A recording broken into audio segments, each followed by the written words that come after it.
Assalomu alaykum do'stlar. Bugun sizlar bilan Dalasdan Nusrat. Bugungi videoda biz sizlar bilan Marc-Andre ter Stegenni full qilamiz.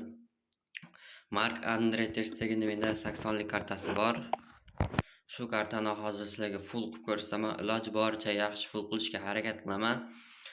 Keyin sizlarga ham bu futbolchini olishni tavsiya beraman, chunki bu futbolchi kundan kunga o'yin pasayib ketyapti. Hozir jarohatda.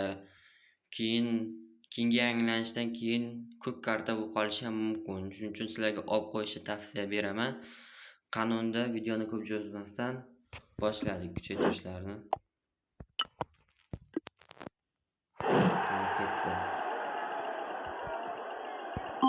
Reaksiyasiga tushyapti, yaxshi.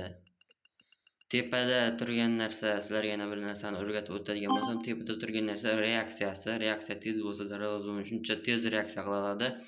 Pastda GKH deb yozib qo'ygani bu to'pni ushlab olishi. Menimcha o'yinda ko'proq GKR darajasiga, reaksiya darajasiga ko'proq kerak.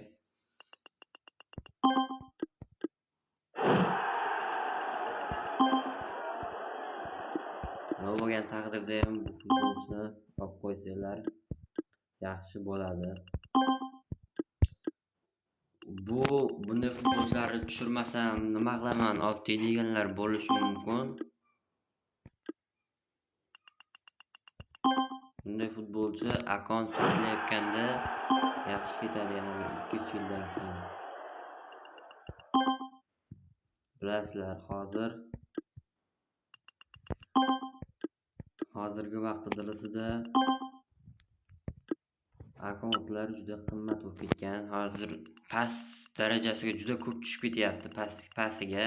Shuning uchun bitta boshqa kuchaytirish ishlatib olishim kerak. Yana tushyapti, negadir ko'p tushyapti. Yana endi reaksiyasiga tushdi. 90, endi 90 bo'lsa ham yaxshi bo'ladi. 90 bo'ldi. Full holatiga, tepasi 84, pasti 91 holatida Marc-Andre ter Stegen full bo'ldi. Videoni ko'p cho'zib o'tirmadim, tez bosib tashladim, chunki bu bitta futbolchi bo'lgani uchun cho'zib o'tirish niyatim yo'q. Hammanglarning vaqtinglarni olish niyatim yo'q. Xullas, bugungi videoda sizlar bilan Dalasdan Nusrat bo'ldi. Keyingi videolarda ko'rishguncha xayr.